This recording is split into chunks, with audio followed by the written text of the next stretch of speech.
বন্ধুর সাথে রেস্টুরেন্টে খেতে গিয়ে বখাটেদের হাতে হেনস্থার শিকার হয়ে লজ্জায় আত্মহত্যা করেছেন ইতি দাস নামে এক শিক্ষার্থী। ঘটনাটি ঘটেছে পটুয়াখালী জেলার বাউফল উপজেলায়। নিহত ইতি উপজেলার দাসপাড়া ইউনিয়নের ১ নং ওয়ার্ডের সমীর দাসের মেয়ে। তিনি বরিশাল বিএম কলেজের অনার্স প্রথম বর্ষের শিক্ষার্থী ছিলেন। নিহত ইতির স্বজনদের সাথে কথা বলে জানা যায়, ঘটনার দিন সরস্বতী পুজো উপলক্ষে ঘুরতে বের হয়েছিলেন ইতি দাস। দুপুর ১২টার দিকে এক ছেলে বন্ধুকে সাথে নিয়ে পাবলিক মাঠ সংলগ্ন একটি রেস্টুরেন্টে যান তিনি। রেস্টুরেন্টে তারা দুজন আলাপচারিতার এক সময়ে তাদেরকে উপজেলা জাতীয় পার্টির সভাপতি মহসিন হলাদারের ছেলে হৃদয় রায়হান নানাভাবে বিরক্ত করতে থাকে। দুপুরে ও সরস্বতী পূজায় ওই কলেজে গেছে, ফোন দিয়ে আবারে আনছে, আনার পর আটকেছে, আটকাবার পর ওরা থানায় নিয়েছে। থানায় আমরা গেছি, পুলিশ টুলিশ কিছু না। এরপর একজনে বলছে জান আমরা মেয়ে আমরা নিয়ে যান। আমি মেয়ে নিয়ে এসেছি বাড়িতে। আরে শোনেন, ঠিক আছে, আমরা আপনাকে সাহায্য করবো বলতেছি তো।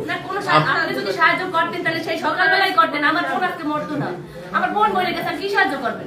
নিয়ে যাইবেন, এই তো আমার আর এক বোনের আসতে দেন।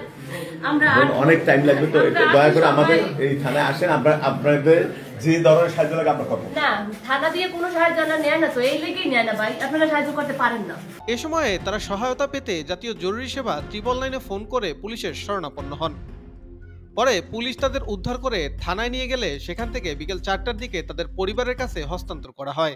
আপনারা যে নিয়ে আসছেন তাকে থানায় নিয়েছে ছেলেরা, আবার আপনার যে ইতি যে মারা গেছেন তিনি আপনাদেরকে, আপনার যেহেতু অভিভাবক, আপনাদেরকে জানিয়েছে যে এরকম আমাকে কিছু ছেলেরা থানায় নিয়ে গেছে, বিষয়টা তো এরকম। তো যেই ছেলেরা থানায় নিয়ে গেছে সেটা পুলিশের উপস্থিতিতে, পুলিশ ছিল ওখানে, থানার ভিতরে নিশ্চয়ই পুলিশ ছিল, ভিতরে ছিল কিন্তু ওই পাশে ছিল না, পাশে ছিল না। তো এই ছেলেদেরকে আপনারা কি মার্ক করতে পারেন না যে কোন ছেলেরা এবং কেন নিয়ে গেছে? তারা কি বলছে আপনারা যখন ইতিকে রিসিভ করছেন? ইতিকে যখন রিসিভ করছেন তখন কি বলছে?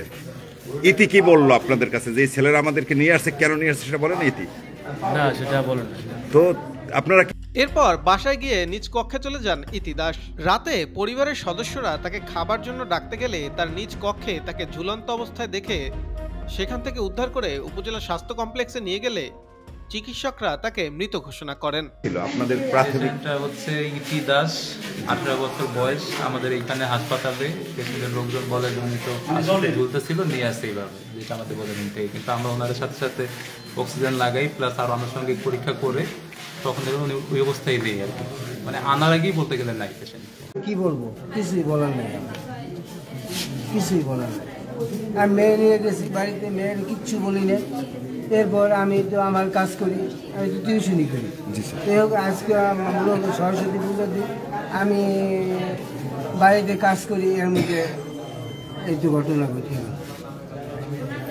এই ঘটনায় অভিযোগের বিষয়টি খতিয়ে দেখে আইনগত ব্যবস্থা নেওয়ার কথা জানিয়েছেন বাউফল থানার ভারপ্রাপ্ত কর্মকর্তা।